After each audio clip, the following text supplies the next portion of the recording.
ध्यान दें, तुगलक वंश के बारे में हम लोग को शुरू करना है 1320 से लेके 1414 तक।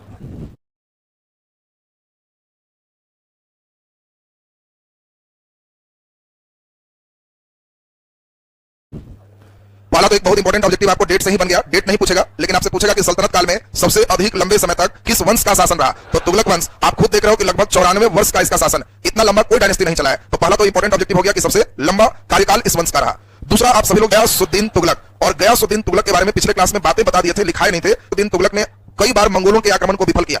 अब इतने आक्रमण को विफल करने के बाद इसने गाजी मलिक की उपाधि धारण किया। गाजी का मतलब होता है विजेता, और क्वेश्चन आएगा तो गयासुद्दीन तुगलक की पहला है जिसने गाजी की उपाधि लिया। दूसरा, आपको बहुत इंपॉर्टेंट समझाए थे कि गयासुद्दीन तुगलक पहला सुल्तान है जिसने नहर का विकास प्रारंभ किया। दो क्वेश्चन बड़ा इंपॉर्टेंट है, नहर की शुरुआत कौन किया? गयासुद्दीन तुगलक। सबसे ज्यादा नहर कौन बनाया? फिरोज शाह तुगलक। शुरुआत और ज्यादा में आंसर में अंतर हो जाएगा, तो सबसे पहले नहर की शुरुआत कौन किया? गयासुद्दीन तुगलक। आपको हमने बताया कि गयासुद्दीन तुगलक ने आंध्र प्रदेश के हिस्से को जीता और उसको भी सल्तनत में मिला लिया, और उस क्षेत्र का नाम जिसको जीता उसका नाम क्या था? वारंगल। तो ये वारंगल हम आपको समझाए थे कि इसमें बंगाल का को जीता, बिहार के उत्तरी भाग को जीत करके, और इसने अलग से उस क्षेत्र का नाम रखा तुगलक से तिरहुत। तिरहुत जो बिहार में देखते हो, तिरहुत प्रमंडल, वो प्रमंडल पहली बार तुगलक के द्वारा जीता गया, गयासुद्दीन तुगलक। और इसी में उसने क्या किया? अपने टकसाल स्थापित किए। इस समय वहां के राजा कर्नाट वंश के हरि सिंह देव थे। तो बिहार स्पेशल में हम लोग चलेंगे, बिहार के राजा का नाम अभी जिक्र ज्यादा नहीं करेंगे, अभी केवल बेसिक बात इसका ध्यान दे दो, बिहार वाली बात बिहार स्पेशल में डिटेल। अब दूसरी बात इंपॉर्टेंट हम लोग ध्यान दें, गयासुद्दीन तुगलक 5 वर्ष का ही केवल राजा है, 1320 से 25। अपने इंजीनियर बेटे के कारण बेचारा मर गया है।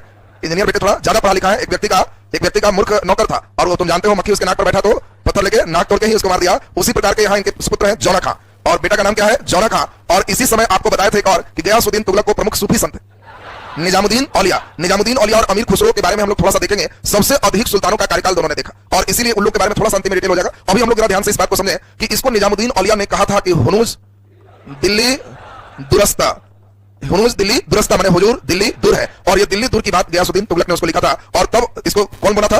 निजामुद्दीन औलिया। और इसी में हम लोग देखे कि बंगाल जगह है अफगानपुर, वहां इनके इंजीनियर बेटे जौना खां ने इनके लिए लकड़ी के मकान बनवाए, और रात में ये मकान गिर जाने के कारण अंदर दब के गयासुद्दीन गया दुनिया से। बोलो बात क्लियर है? तो कहेगा बताओ किसके ऊपर मकान गिरने से गया? तो कहना नाम भी शुरू कीजिए गया, और गयासुद्दीन तुगलक। तो बोलो ये मकान गिरने वाली बात भी क्लियर है। अब इनके मेन पढ़ना है इंजीनियर बेटा को, जौना खां। सल्तनत काल में सबसे लंबे समय तक इंजीनियर साहब राजा रहेंगे, 26 साल। इतना लंबा कोई नहीं रहा, 1325 से लेकर 1351 तक लंबा पीरियड 26 वर्षों तक जौना खां का हो। तो पहले तेजी में गयासुद्दीन तुगलक लिख लेंगे और तब हम लोग चलेंगे। पहले तुगलक वंश हेडिंग दे दिया सबको, नीचे हेडिंग दे दो 1320 से 1414। नीचे डैश देके लिखते हैं सल्तनत काल में सबसे अधिक लंबे समय तक, सल्तनत काल में सबसे अधिक लंबे समय तक शासन करने वाला वंश, सबसे अधिक लंबे समय तक शासन करने वाला वंश तुगलक वंश था। शासन करने वाला वंश तुगलक वंश था। चलिए नीचे हेडिंग दे दो गयासुद्दीन तुगलक, हेडिंग दे दीजिए गयासुद्दीन तुगलक ब्रैकेट में 1320-25, गयासुद्दीन तुगलक ब्रैकेट में 1320-25।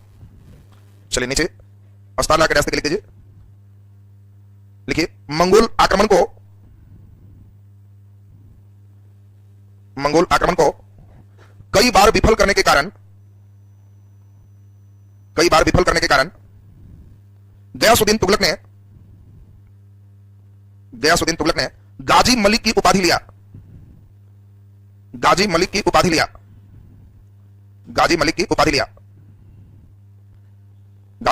नीचे अस्तार लगा के लिख दीजिए, अस्तार लगा के लिखे गाजी ब्रैकेट में, गाजी मींस विजेता, गाजी ब्रैकेट में विजेता की उपाधि ग्रहण करने वाला, गाजी ब्रैकेट में विजेता की उपाधि ग्रहण करने वाला सल्तनत काल का पहला राजा गयासुद्दीन तुगलक था। नीचे डबल स्टार लगा के लिखिए सिंचाई के लिए नहर का विकास करने वाला पहला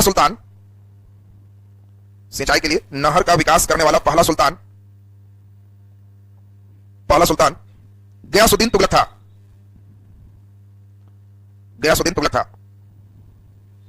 नीचे डैश देखिए, इसने 1323 में वारंगल को अपने साम्राज्य में मिलाया। वारंगल ब्रैकेट में आंध्र प्रदेश एपी कर लो, वारंगल को अपने साम्राज्य में मिलाया।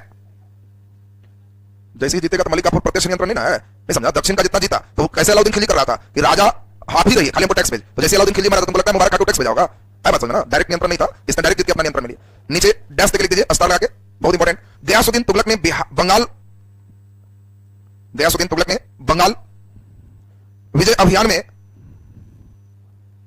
अभियान में बिहार के उत्तरी क्षेत्र को जीता और उसका नाम तिरहुत रखकर वहां अपना टकसाल स्थापित किया। तिरहुत रखकर वहां अपना टकसाल स्थापित किया।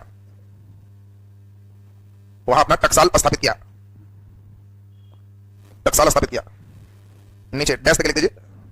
बंगाल अभियान से लौटते समय इसके पुत्र जौना खान ने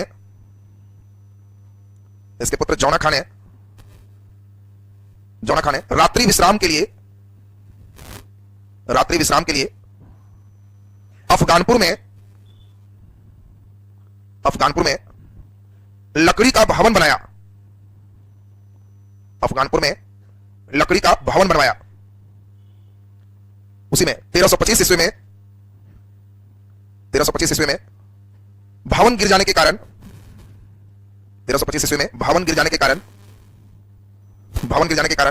गयासुद्दीन तुगलक की मृत्यु हो गई।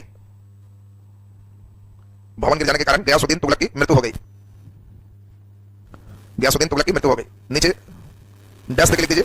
गयासुद्दीन तुगलक का सूफी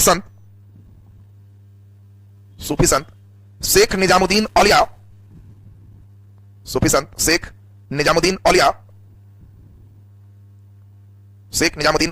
से विवाद था। उसने गयासुद्दीन तुगलक के मरने से पूर्व हुनूज दिल्ली दुरस्त कहा था। हुनूज दिल्ली दुरस्त का मतलब, हाँ हुजूर दिल्ली अभी दूर है। हुनूज दिल्ली दुरस्त कहा था, इन्वर्टेड कॉमा में लिख देगा। हुनूज दिल्ली दुरस्त कहा था। चलिए अब मेन सबसे महत्वपूर्ण अस्तार लगा के इंजीनियर साहब की कहानी पढ़ेंगे। इंजीनियर साहब कौन है? मोहम्मद बिन तुगलक, वही जौना खां। तो नीचे लिख दीजिए मोहम्मद बिन तुगलक। इनको हम लोग आगे डंडी मार के एमबीटी के नाम से जानेंगे। अब खाली एमबीटी बोलेंगे तो समझ लोगे कि वही विद्वान शासक हैं, मोहम्मद बिन तुगलक। और सबसे लंबे समय तक सल्तनत काल के सुल्तान रहे हैं, 1325 से लेकर के और 1351 तक, 26 वर्ष तक राजा है। तो आपको कभी भी पूछा जाए कि सल्तनत काल में सबसे अधिक वर्षों तक कौन वंश रहा, तो तुगलक। सल्तनत काल में सबसे लंबे समय तक कौन राजा रहा, तो एमबीटी। राजा का नाम बोलेगा तो सबसे लंबा यही रहा, कितने साल? 26 साल। उधर मुगल बादशाह भी जब तुम पढ़ोगे तो अकबर कैसा साल है? अकबर 49 साल, औरंगजेब 49 साल। उधर तो लोग 50 में खाली एक रन घटा। तो उधर जब मुगल वाला पढ़ोगे ना तो सुल्तान नहीं चले। तो अब जरा ध्यान दीजिए, बोर्ड पर सारे बच्चे को बढ़िया से समझना है, सुनो ठीक से ध्यान दो। मोहम्मद बिन तुगलक की बात हम लोग कर रहे हैं तो ध्यान से समझना। बिन तुगलक एक बहुत बड़े विद्वान शासक है। इनकी विद्वता इतनी ज्यादा है कि ये एक्सपेरिमेंट के लिए जाने जाते हैं। कोई विद्वान व्यक्ति तो एक ही लाइन पर नहीं चलेगा, वो हमेशा एक्सपेरिमेंट करेगा। रविंद्रनाथ टैगोर जी एक ही चीज कहते थे कि बने बनाए रास्ते पर मूर्ख चलते हैं, समझदार अपनी रास्ता स्वयं बनाते। मतलब एक कहावत तुम सुना होगा, लीके सब चले और लीके चले कपूत, और लीक छोड़ के 3 चले, शायर शेर सपूत। मतलब समझा? मतलब समझ में आया? लीके सब चले। लीके का मतलब है कि लीके चले कपूत, जो कपूत सब है वो लोग भी वही लीके धर ले रहता। लीक छोड़ के 3 चले, शायर। अब शायर वाला कौन लीक कब धर लेगा ठिकाना नहीं। शेर कभी बना रास्ता पर नहीं चलता है कि यही वाला पर चौधरी मारना कहीं घूमेगा। और सपूत वो अपने मार्ग अपना तय करता है कि मेरा ये लीक होगा, हम बाकी का क्या नहीं जानते। तो वही तरह पर बिन तुगलक है, नए मार्ग बनाना, नए रिसर्च करना। और इनके रिसर्च को ध्यान से सुनो, प्रश्न इनके रिसर्च पर आया। पहला 25 में जैसे ही हेड बने, सबसे पहला इसने सोचा कि साम्राज्य में आर्थिक स्थिति अच्छी होनी चाहिए। इसने याद किया कि हम लोग से कुछ वर्ष पहले अलाउद्दीन खिलजी रहा है, उसने 50% तक टैक्स लगाया। फिर याद किया अपने पिता को तो कहा कि कितने सीधे थे, 1/6% भी अच्छा था और ये 16% में क्या होना। लेकिन फिर देख रहा है कि 100 से 50 अलाउद्दीन खिलजी भी गड़बड़ किया, इसलिए 16 ठीक है रहने देते, लेकिन जहां उत्पादन ज्यादा होता है वहां हम टैक्स बढ़ाएंगे। और इसीलिए इसने दोआब क्षेत्र में कर वृद्धि किया। दोआब क्षेत्र में टैक्स वृद्धि, ये इसका पहला एक्सपेरिमेंट है, 1325 का एक्सपेरिमेंट। और इसीलिए आपको ध्यान रखना है कि कभी पहला दूसरा भी पूछा जाए तो इसका पहला अभियान कौन है? दोआब क्षेत्र में कर वृद्धि। और दोआब का मतलब, हाँ दो हो गया, आब मतलब जल, 2 नदियों के बीच की भूमि को दोआब कहते हैं। आपको समझाए थे कि देखो कितना ब्रेन अच्छा लगाता है। अगर इस चाह रहा है कि साधारण जमीन, और साधारण जमीन में मान लेते हैं इतने बड़े प्लॉट में अगर मान लें 20 किलो अनाज हुआ है, 20% इससे टैक्स लिया गया है, तो मालूम चला 4 किलो टैक्स लगा, तो 20 में से 4 गया, 16 किलो किसान के पास घर है। अगर इतना ही बड़ा प्लॉट दोआब क्षेत्र में है तो ये अगर 20 किलो है तो मान लो कि ये 30-32 किलो यहां हुआ। अगर हम यहां 50% टैक्स लेते हैं तो राजा के यहां 16 किलो, लेकिन किसान के यहां भी तो 16 किलो चला जाएगा, तो किसान को कोई नुकसान नहीं हो। हाँ, कम उत्पादन के क्षेत्र में मान लो किसी किसान का इतना ही खेत और हम 50% उससे ले लिए तो बेचारा का 10 ही बचा, हो सकता है उसको घट। अगर किसी को 2 परिवार को जीने के लिए 16 मान लो अनाज चाहिए, तो अगर दोआब क्षेत्र में है तो 50% लेने पर भी 16 उसको मिल जाएगा। तो बताओ इसकी नीति ये विद्वान वाला है कि नहीं? सब जगह टैक्स नहीं बढ़ाएंगे। टैक्स कहां बढ़ाएंगे? जहां उत्पादन ज्यादा है और दुआब क्षेत्र में जो भूमि होते हैं वो ज्यादा उपजाऊ होते हैं, और इसीलिए इसने कहा कि हम दुआब क्षेत्र में टैक्स को 50% करें। तो एक देखो बीपीएससी के लिए अच्छा क्वेश्चन क्या है कि सल्तनत काल के किस सुल्तान ने भू राजस्व के कर को या खराज को 50% किया? तो दो व्यक्ति का नाम एकदम ध्यान रखेगा, एक अलाउद्दीन खिलजी और दूसरा मोहम्मद बिन तुगलक। अलाउद्दीन खिलजी ओवरऑल सब पे 50 कर दिया, लेकिन मोहम्मद बिन तुगलक केवल और केवल दुआब क्षेत्र में 50% किया। बोलो ये दोनों लाइन एकदम क्लियर है सबका? अब बहुत इंपॉर्टेंट बात हम लोग को समझनी है, ध्यान दीजिए, बहुत अच्छा समझे। अब बिन तुगलक ने एक अच्छा इंप्लीमेंटेशन किया, बढ़िया कार्य क्रियान्वित किया कि एक अच्छी योजना है और इसमें किसान को कोई दिक्कत नहीं। दुर्भाग्य देखिए, जिस साल लागू किया अकाल आ गया। सोचा था कि 32 होगा, आधा खींचेगा तो 16, मालूम चला 10 पे आया हुआ, आधा खींच गया तो 5, भूखे मर रहा है, बैल गाय सब बेच दी। अगला साल सोचा कुछ ठीक होगा, बाढ़ आ गया। अब इसका भाग्य खराब है, फिर टैक्स से 50% वसूल करने गया तो किसान विद्रोह कर दी, हंगामा कर दिया। अंतिम में तुरंत इसको 2 साल बाद कहा गया कि दुआब में टैक्स वृद्धि हम वापस लेते। बेचारा सोचा बहुत अच्छा था, हो नहीं पाया, वापस ले लिया और इसका यह योजना फेल कर गया। फिर इस सोचा कि पहला ऐसा विद्वान राजा है जो सोच रहा है कि एग्रीकल्चर मेन इनकम है राजा का, क्योंकि आजकल एग्रीकल्चर मेन इनकम नहीं, आजकल टैक्स मेन इनकम है। इनकम वाले लोग, उस समय मेन इनकम था एग्रीकल्चर, कृषि से ही मेन जो है टैक्स लगते थे, कमाने वाले लोग पर टैक्स नहीं लगते। तो अमीर व्यक्ति फ्री था, कितना कमाते हो तो 2 करोड़, वेरी गुड, एकदम तुमको कोई टैक्स नहीं। अमीर राजा क्या भाई कितना कमाता है तो खेती करते हैं, खींचो इससे।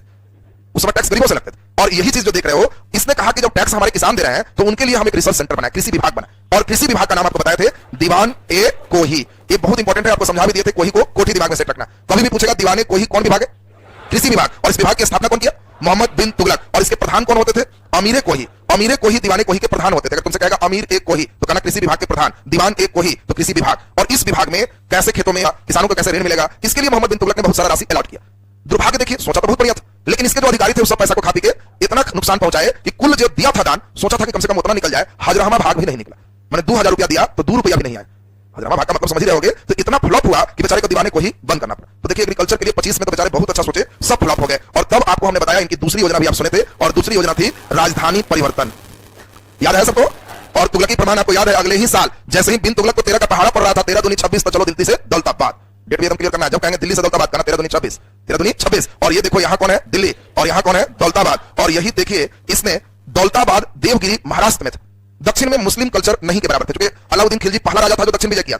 लेकिन ये भी आपने सुना था कि अलाउद्दीन खिलजी दक्षिण के राजा को जीता भी तो कहा कि राजा आप ही लोग रहो, खाली पैसा दे दो। तो इससे इस्लामिक कल्चर नीचे बहुत नहीं आया, और इसीलिए था कि यहाँ हिंदू लोग हैं, विद्रोह वगैरह करेंगे, ये अपना ब्रेन लगा के दिल्ली से दौलताबाद लाए।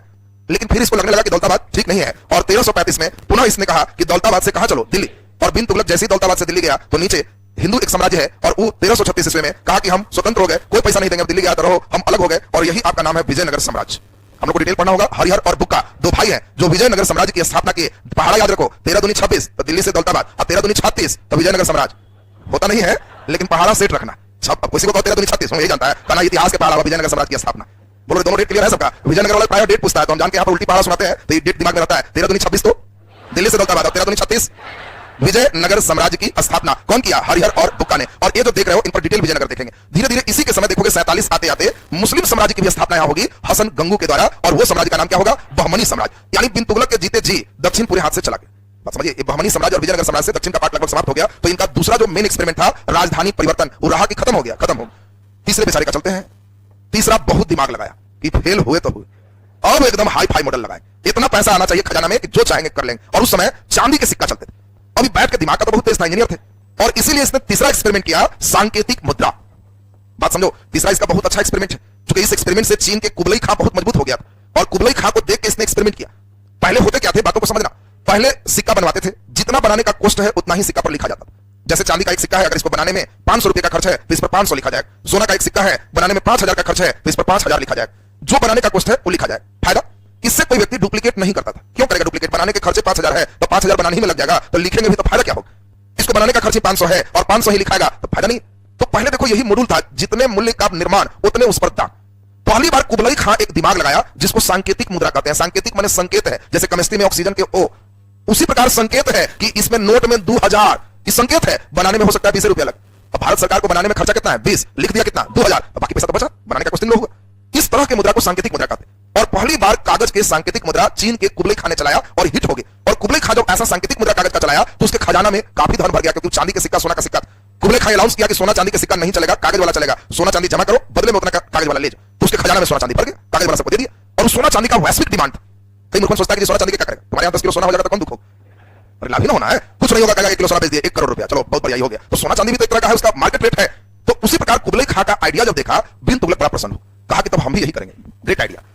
और इसने क्या किया, कहा कि जो चांदी का सिक्का है इसके जगह तांबा का सिक्का चलाते हैं, हम कागज वाला नोट नहीं चलाएंगे। चांदी के सिक्का बनाने में 500 का खर्च है, तांबा का सिक्का बनाने में 50 का खर्च है। तो पहले तांबा पर 50 लिखा रहता था, इसने कहा कि नहीं, तांबा वाला सिक्का पर 500 लिख दो और चांदी वाला सिक्का चलाना बंद कर दो और सबको कहो कि जितना कागज चांदी का सिक्का है हमको दिला के खजाना में मेरा चांदी का सिक्का भर जाए। और चांदी फिर हो गया तो हमारे पास इंटरनेशनल डिमांड है, पैसा है। अब इसने भी अनाउंस कर दिया, भाइयों बहनों, चांदी वाला सिक्का बंद। बात समझ गए? इसने भी कह दिया कि चांदी के सिक्का नहीं चलेंगे, जिसके पास भी है चांदी का सिक्का जमा करो, तांबा का सिक्का ले जाओ। अब बताओ जी, चांदी का सिक्का जमा करो और तांबा ले जाओ, बिन तुगलक बड़ा प्रसन्न है, इसके खजाना में चांदी भरते जा रहा है, पब्लिक उसी तरह के लाइन लगा रहे हैं। सरकार जो चीज कह देगा वही मुद्रा। सरकार आज अनाउंस कर देगी घिसा हुआ चप्पल 10 रुपया में चलेगा, चलेगा। रोड पर कोई चप्पल देखेगा तो उठा लेगा, समोसा खा लो, आज देख निकला, आज निकला, सुना नहीं है? सरकार अनाउंस कर देगी तो चल गया। तो उसी प्रकार से सरकार अनाउंस कर दिया चांदी नहीं चलेगा तो नहीं चल रहा, अब चलेगा तांबा तो तांबा चलेगा। लोग लाइन लगा लगा के चांदी वाला जमा करे और तांबा वाला ले। अब इससे इसके खजाना में चांदी बहुत जमा हुई। बिन तुगलक अति प्रसन्न हुआ कि नहीं, ये योजना दो विफल योजना के बाद मेरा सक्सेस कर गया। लेकिन थोड़ा ही दिन बाद लोगों ने आइडिया लगाया, और आइडिया क्या लगाया, इस सिक्का बनाने में खर्चा कितना है, 50। तो कहा बनाने में खर्चा 50 और लिखा जाएगा 500, शुद्ध बचत 450। तो नकली सिक्का का टकसाल घर घर स्थापित होने लगा। अब देखो, बिन तुगलक के समय जितना आदमी है वो सोच रहा है नौकरी करने से अच्छा है मशीन लिया, अब बनाने में 50 रुपया खर्चा होगा, 500 छाप देना, चल जाएगा और हुआ बन जाएगा। लोगों ने इतना ज्यादा डुप्लीकेट सिक्का बनाना शुरू किया कि बिन तुगलक को भी पहचानना मुश्किल हो गया कि मेरा वाला कौन है और उसका वाला कौन। एक मंत्री इसको दिखाया कि हुजूर देखिए, एक असली है एक नकली है। तो बिन तुगलक को कहा बताइए आप वाला कौन है, तो उसने नकली को कहा कि वो कहा हुजूर नकली था। तब बिन तुगलक तुरंत गुस्साया, आप बंद करो योजना, ये तो पूरे नकली सिक्का जब चलाएगा तो हमको तो भारी नुकसान हो। और इसीलिए सोचो कि इसकी ये भी योजना खत्म हो गई और अनाउंस किया कि अब तांबा का सिक्का नहीं चलेगा, चांदी वाला चलेगा, तांबा जमा करो, चांदी ले जाओ। फिर लोग लाइन लगा और इतना दिन तक तांबा जमा किया कि इसका भी अपना चांदी गायब होगी, नकली बहुत ज्यादा ना है। तब सब लाइन में लग के नकली होते थे, असली चांदी लेके चला जाए, और नुकसान हो गया बेचारे को। तो बताओ, सांकेतिक मुद्रा वाला प्लानिंग सक्सेस की भी फेल।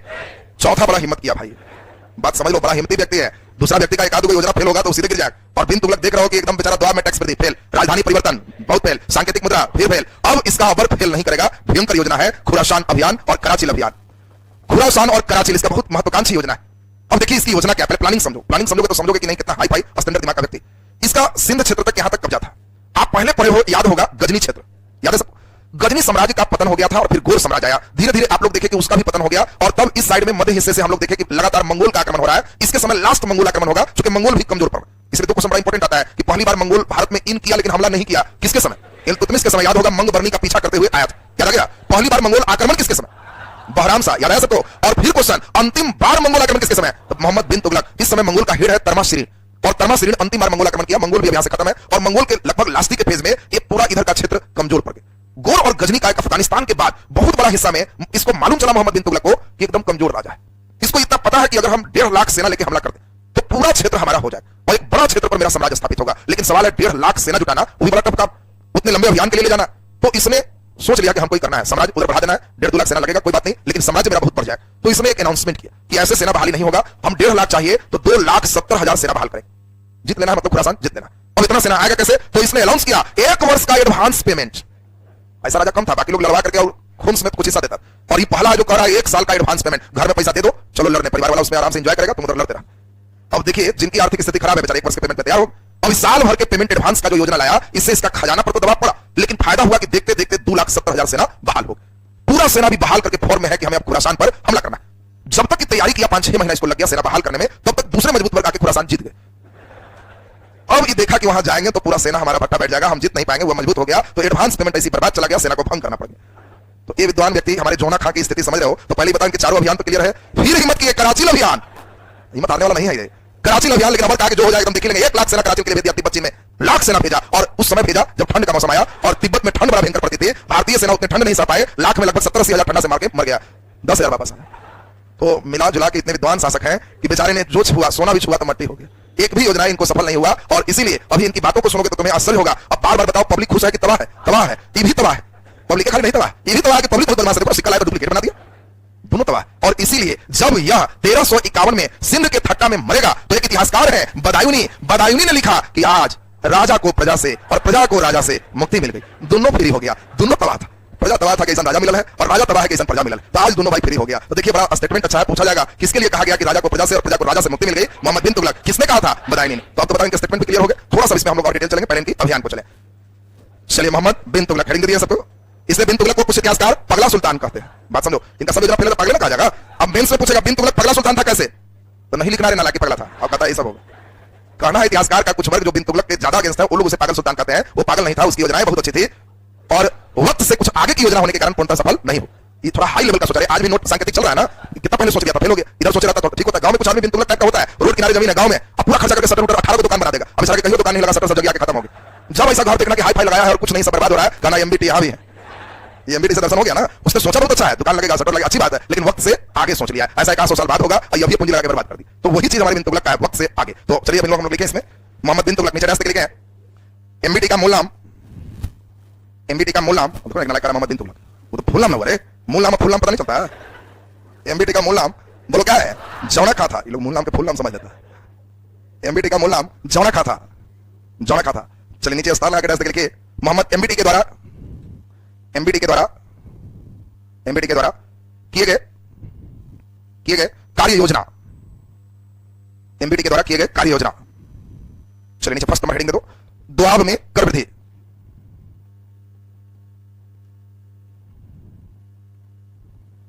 द्वाब में कर वृद्धि, द्वाब में कर वृद्धि।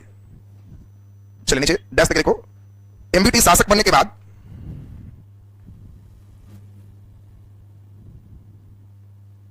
एमबीटी शासक बनने के बाद पहली योजना,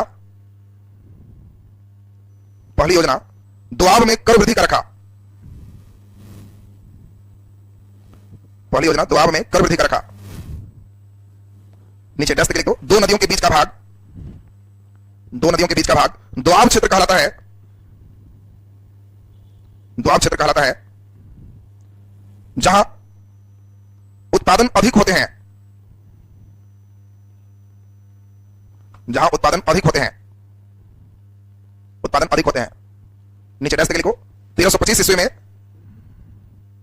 1325 ईस्वी में द्वाब क्षेत्र में, द्वाब क्षेत्र में खराज, खराज ब्रैकेट में बोलो, खराज मींस भूमिकर, खराज ब्रैकेट में भूमिकर, खराज ब्रैकेट में भूमिकर को बढ़ाकर 50% कर दिया गया, को बढ़ाकर 50% कर दिया गया। बोलो क्या सक्सेस हो गया? नीचे डैश लिख दो प्राकृतिक आपदा के कारण, प्राकृतिक आपदा के कारण वहां किसानों ने विद्रोह कर दिया,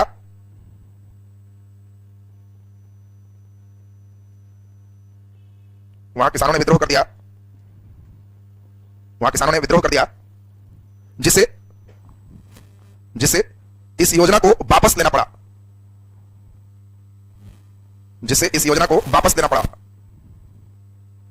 नीचे डबल स्टार लगा के लिख दीजिए एमबीटी ने, एमबीटी ने कृषि के लिए, कृषि के लिए एक नए विभाग, कृषि के लिए एक नए विभाग दीवान एक को ही, इन्वर्टेड कॉमा में दीवान एक को ही, अंडरलाइन रखोगे कृषि और अंडरलाइन रखोगे दीवाने को ही, कृषि और दीवाने को ही दोनों इंपॉर्टेंट चीज हो गया। नए विभाग दीवाने को ही की स्थापना किया, दीवाने को ही की स्थापना किया, जिसका प्रधान, जिसका प्रधान अमीर एक को ही होते थे,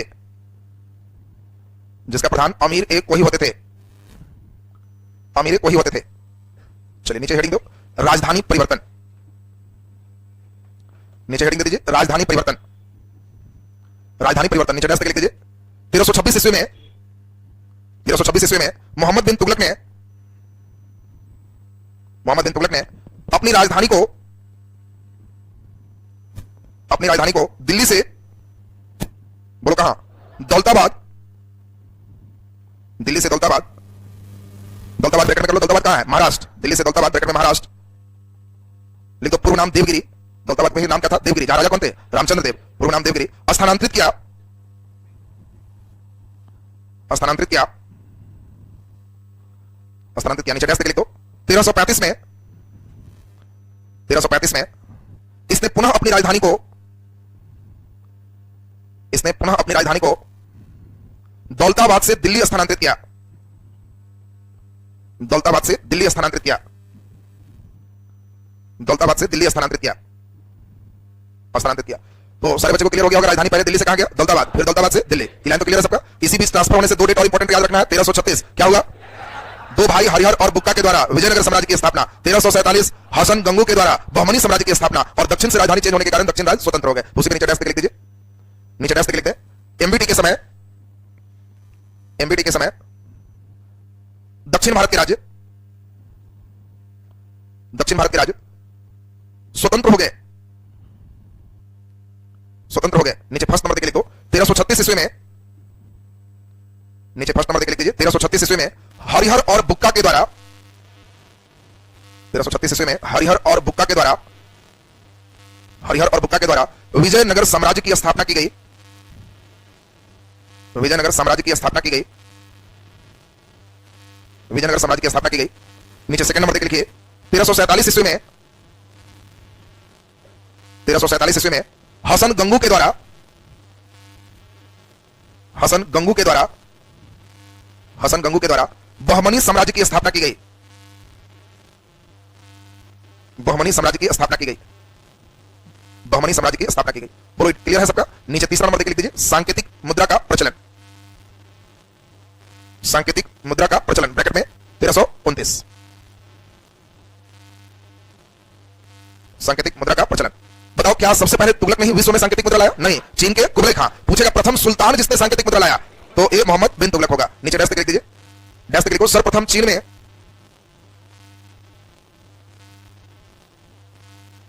सर्वप्रथम चीन में कुबलई खां के द्वारा, कुबलई खां के द्वारा सांकेतिक मुद्रा के रूप में, सांकेतिक मुद्रा के रूप में, बोलो किसका? कागज के मुद्रा चलाए गए। सांकेतिक, कुबलई खां के द्वारा सांकेतिक मुद्रा के रूप में कागज के मुद्रा चलाए गए। नीचे स्टार लगा लिख दीजिए, भारत में सर्वप्रथम, भारत में सर्वप्रथम सांकेतिक मुद्रा, भारत में सर्वप्रथम सांकेतिक मुद्रा का प्रचलन मोहम्मद बिन तुगलक ने किया। भारत लिखेगा तो सबसे पहले यही, भारत नहीं लिखेगा तो कुबलई खां हो जाएगा। भारत में सर्वप्रथम सांकेतिक मुद्रा का प्रचलन एमबीटी ने किया। नीचे डैश लिख दो, एमबीटी ने 1329 ईस्वी में, एमबीटी ने 1329 ईस्वी में सांकेतिक मुद्रा के रूप में, सांकेतिक मुद्रा के रूप में चांदी के स्थान पर तांबा के मुद्रा चलाए। चांदी के स्थान पर तांबा के मुद्रा चलाए। चांदी के स्थान पर तांबा के मुद्रा चलाए। नीचे डैश देखिए, योजना सुपरहिट हो गया, सुपर फ्लॉप। क्यों? नकली। नीचे डैश लिख दो, नकली सिक्के की अधिकता होने के कारण, नकली सिक्के की अधिकता होने के कारण इस योजना को, इस योजना को वापस लेना पड़ा। इस योजना को वापस लेना पड़ा। चलिए नीचे हेडिंग दे दीजिए, खुरासान अभियान। खुरासान अभियान। तुम लोग में कई बच्चा इस तरह का अभियान करता है, बिन तुगलक वाला। बीपीएससी की तैयारी करेंगे, 5,000 की किताब, 15,000 कोचिंग में, मेंस में, डेरा डंडा एडवांस, गार्जियन का 80,000 खर्चा, 5 दिन बाद जगह माने नहीं लग रहा है, घर जाएंगे, बीपीएससी नहीं होगा, तो वही है पूरा तैयारी 2,70,000 से ना कर लिया, एडवांस खर्चा कर दिया, योजना फेल हो गई। तो कई लोग बिन तुगलक वाला जो योजना है ना, उसमें जब घर जाकर मन करेगा तो याद रखना कि खुरासान अभियान नहीं करना और कराची अभियान नहीं करना। लिख दीजिए उसमें खुरासान अभियान और कराची अभियान। खुरासान का मतलब हमने बताया ईरान का क्षेत्र हो गया, और इधर कराची जो बताया वो तिब्बत का क्षेत्र हो गया। खुरासान अभियान और कराची अभियान। कराची, कराची कहां हो गया? तिब्बत। इसमें सेना भेजा भी तो समझ गया, इसमें सेना ही नहीं भेजा, डर से एडवांस पेमेंट कर दिया। खुरासान अभियान और कराची अभियान ब्रैकेट में 1347। नीचे डैश लिख दीजिए, एमबीटी ने, एमबीटी ने इस योजना के लिए, इस योजना के लिए 1 वर्ष के अग्रिम राशि सैनिकों को दिया। 1 वर्ष के अग्रिम राशि सैनिकों को दिया। 1 वर्ष के अग्रिम राशि सैनिकों को दिया और विशाल सेना का संगठन तैयार किया। और विशाल सेना तैयार किया, विशाल सेना तैयार किया। परंतु बाद में, परंतु बाद में उसने इस योजना को, बाद में उसने इस योजना को छोड़ दिया। इस योजना को छोड़ दिया। बताइए, बिन तुगलक का एक्सपेरिमेंट हम लोग एक से बढ़ के एक देखे, क्या कोई एक्सपेरिमेंट पूरा है इसका? नहीं। और कुछ कुछ कार्य पर जरा ध्यान देते हैं, पहले ध्यान से समझिए कुछ कुछ कार्य जो बहुत इंपॉर्टेंट है। पहला आपको ध्यान रखना है, बहुत इंपॉर्टेंट काम। आपको 13 दूनी 26 बताए थे, 26 के बाद एक डेट कौन हो गया? 27। इसके समय अंतिम मंगोल आक्रमण हुआ। एक अच्छा क्वेश्चन हो गया यहां पे, मंगोल करके आपको एक स्ट्राइक वाला पॉइंट भी कर लेना है। देखो एकदम कॉपी जो नोट्स होना, एकदम एक ही बार में सारा आंसर इसमें ध्यान रखना है। मंगोल आक्रमण, और एक ट्रेंगुलर ध्यान रखना है कि इसमें इल्तुतमिश के समय, इल्तुतमिश के समय बोलो खतरा मंडराया, हुआ नहीं? याद है ना सबको? खतरा मंडराया। पूछेगा किसके समय मंडरा के बादल चल गया? पड़ा नहीं। इल्तुतमिश कौन था? मंगोल नेता चंगेज खां। किसका पीछा कर रहा था? मंगबरनी। तो उस पीछा होगा तो इधर साइड में मार देगा। बोलो सर्वप्रथम मंगोल आक्रमण किसके समय? सर्वप्रथम बहराम शाह के समय मंगोल आक्रमण हो गया। और अंतिम मंगोल आक्रमण किसके समय? तो एमबीटी के समय अंतिम मंगोल आक्रमण हुआ। तो देखिए मंगोल आक्रमण होता क्या ना बच्चे, बहराम शाह शुरू में पढ़ते हैं, चैप्टर आगे बढ़ते बढ़ते बहराम खत्म हो जाते हैं, तो उसमें जो उनके इंपॉर्टेंट स्ट्राइक है उसको एक जगह कॉपी में रखें। राजा क्या होगा, खाली मंगोल आक्रमण, तो क्या समझ गए, इल्तुतमिश के समय खतरा, पहला बार आराम अंतिम बेटी, तो ये आपका एकदम लॉक हो गया, इसमें गड़बड़ नहीं होगा। अब ध्यान दीजिए, अंतिम रूप से मंगोल आक्रमण मोहम्मद बिन तुगलक के समय 1327 ईस्वी में हुआ, और अंतिम आक्रमणकारी का नाम आपसे पूछा जाएगा, इसका नाम है तर्मासिरिड। तो इसका नाम आपसे पूछा जाएगा कि अंतिम मंगोल आक्रमणकारियों के नेता कौन थे, तर्मासिरिड। तर्मासिरिड का आक्रमण किसके समय हुआ, बिन तुगलक के समय। इसके बाद भारत में कोई मंगोल आक्रमण नहीं होता है, मंगोल खत्म हो। अब इंपॉर्टेंट चीज ध्यान दीजिए, दूसरा एक बहुत इंपॉर्टेंट है 1333 ईस्वी, बिन तुगलक के समय, यह डेट भी बहुत इंपॉर्टेंट। 1333 ईस्वी में मोहम्मद बिन तुगलक के समय एक बहुत बड़े विद्वान हैं, और यह विद्वान मोरक्को के हैं। अफ्रीका महादेश के सोचो विद्वान, और मोरक्को के एक बहुत बड़े विद्वान का नाम क्या है, इब्न बतूता।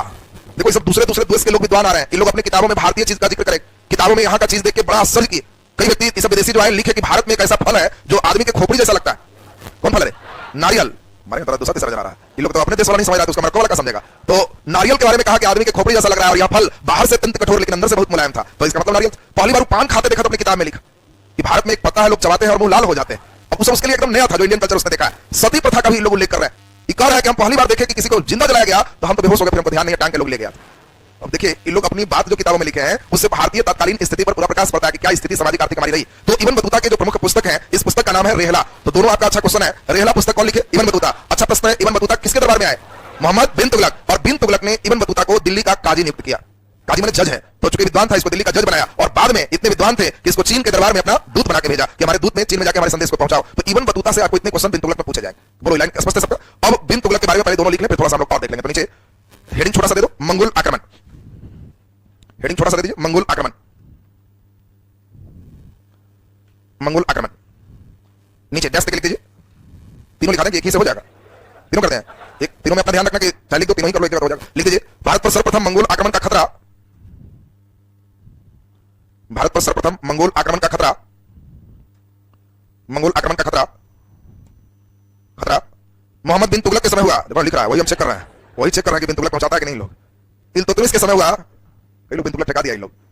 भारत में सर्वप्रथम मंगोल आक्रमण का खतरा इल्तुतमिश के समय हुआ। चलिए इल्तुतमिश के समय हुआ, ब्रैकेट में कर देगा, चंगेज खां के नेतृत्व में। अच्छा बहराम शाह के नेतृत्व में कौन मंगोल का हेड था, कौन था, हाँ वेरी गुड। चलिए नीचे तुम उर्दू लिख रहा है, इधर से उधर जा रहा था कभी, मारे उर्दू में क्या करता तुरे, सब इधर से उधर जा रहा है, सोच पन्ना भरा तो ऊपर जाएगा, या ऊपर बैक गियर मार रहा है। नीचे डैश तक लिखिए, डैश तक लिखिए, भारत में पहला मंगोल आक्रमण, भारत में पहला मंगोल आक्रमण बहराम शाह के समय हुआ, बहराम शाह के समय हुआ, बहराम शाह के समय हुआ। नीचे डबल स्टार लगाओ, अब इनकी बात करें, डबल स्टार लगा लिख दीजिए, मोहम्मद एमबीटी के समय भारत पर अंतिम मंगोल आक्रमण, भारत पर अंतिम मंगोल आक्रमण, अंतिम मंगोल आक्रमण 1327 ईस्वी में, 1327 ईस्वी में तर्मासिरिन के नेतृत्व में हुआ, 1327 ईस्वी में तर्मासिरिन के नेतृत्व में हुआ। तर्मासिरिन अंडरलाइन रखेगा, 1327 अंडरलाइन रखेगा। अंतिम मंगोल आक्रमण 1327 ईस्वी में तर्मासिरिन के नेतृत्व में हुआ। चलिए नीचे हेडिंग दे दो, इब्न बतूता, इब्न बतूता, नीचे हेडिंग दे दे, इब्न बतूता, इब्न बतूता। नीचे डैश लिखो, इब्न बतूता मोरक्को का निवासी था, इब्न बतूता मोरक्को का निवासी था, मोरक्को का निवासी था। नीचे डैश लिख दीजिए, 1333 ईस्वी में,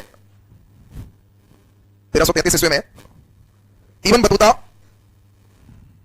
इब्न बतूता एमबीटी के दरबार में आया, एमबीटी के दरबार में आया, दरबार में आया। नीचे डैश लिखिए, एमबीटी ने इसे दिल्ली का काजी नियुक्त किया, एमबीटी ने इसे दिल्ली का काजी नियुक्त किया, दिल्ली का काजी नियुक्त किया। नीचे डबल स्टार लिख दीजिए, एमबीटी ने इब्न बतूता को, एमबीटी ने इब्न बतूता को चीन के राजा के दरबार में, चीन के राजा के दरबार में राजदूत बनाकर भेजा, चीन के राजा के दरबार में राजदूत बनाकर भेजा। आपसे पूछा जाएगा कि बिन तुगलक ने चीन के राजा के दरबार में किसे राजदूत बनाकर भेजा था, तो कौन आंसर होगा, इब्न बतूता। अब हम लोग क्या, चीन के राजा, पुस्तक हो गया, चीन के राजा शायद तिगान तिमूर थे, चीन के राजा का जो नाम है तिगान तिमूर, तो राजा के ऊपर में लिख सकते हो तिगान तिमूर, पुस्तक में लिखा थे। अच्छा चलो अस्तार लिख दीजिए, डैश देखिए, इब्न बतूता ने, इब्न बतूता ने रेहला, रेहला को नीचे अंडरलाइन कर दोगे, रेहला इंपॉर्टेंट हो गया। इब्न बतूता ने रेहला पुस्तक की रचना किया, रेहला पुस्तक की रचना किया, रेहला पुस्तक की रचना किया। चलिए तेजी में जरा ध्यान दीजिए। मोहम्मद बिन तुगलक लगभग लास्ट पे है। एक इंपॉर्टेंट बात लिखाना छूटा हुआ था। बिन तुगलक सबसे अधिक लंबे समय तक राज करने वाला सुल्तान रहा सल्तनत काल का। और लास्ट हम लोग देखिए किसकी मृत्यु कहां हुई? सिंध क्षेत्र में। मरा भी उसी तरह से परेशान होकर। अब इसके समय क्या है? हर जगह विद्रोह हो रहा है। क्वेश्चन भी आएगा सल्तनत काल में किस राजा के समय सबसे अधिक विद्रोह हुआ? मोहम्मद बिन तुगलक लगभग 36 से 37 बार है, उसमें 27 बार खाली दक्षिणी भारत। तो सबसे ज्यादा विद्रोह भी कभी पूछेगा तो आंसर कौन होगा? एमबीटी। सबसे लंबे समय तक तो आंसर कौन होगा? एमबीटी। अब सोचो गुजरात का विद्रोह दबाया, जीत गया, बड़ा प्रसन्न हुआ। तब तक मालूम चला कि सिंध में विद्रोह हो गया, पूरा हाथी घोड़ा लेकर सिंध दौड़ के गया, हाथ फेल कर गया वहीं। और सिंध के आक्रमण में सिंध विद्रोह को शांत करने के दौरान ही सिंध के ठट्टा नामक स्थान है, वहीं पे राज्याभिषेक भी आपका एपीएससी का होगा और वहीं पे इसका 1351 ईस्वी में मृत्यु हो गया। और इनके मृत्यु के बाद प्रमुख इतिहासकार बदायूनी ने कहा कि ... हो गया। क्लियर है ना सबका? जल्दी लिख दो, ये 3-4 लाइन लिख दे, नीचे डैश तक लिख दीजिए। सल्तनत काल में सबसे लंबे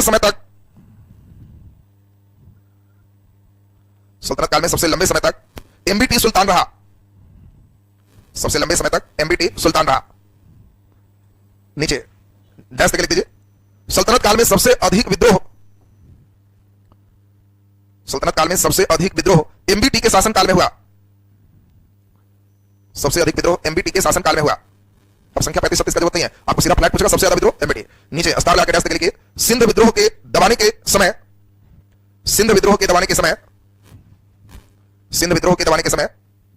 1351 ईस्वी में एमबीटी की मृत्यु हो गई। नीचे डबल स्टार लगा के लिख दो, काफी इंपॉर्टेंट लाइन है। एमबीटी के मृत्यु के उपरांत प्रमुख इतिहासकार बदायूनी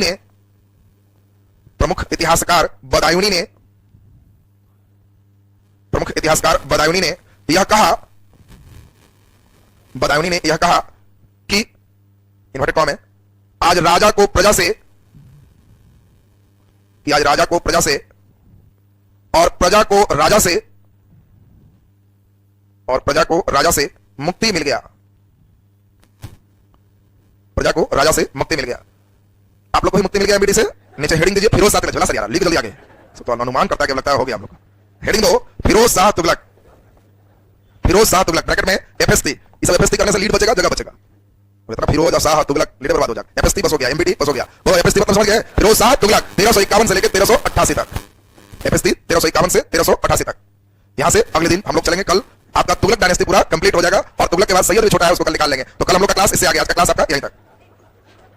समझ में आ रहा है सबको ना जी? बस एक बार डाइजेस्ट करते चल जाएगा, हिस्ट्री एकदम टनाटन हो जाएगा, इसमें दिक्कत नहीं होगा तुमको।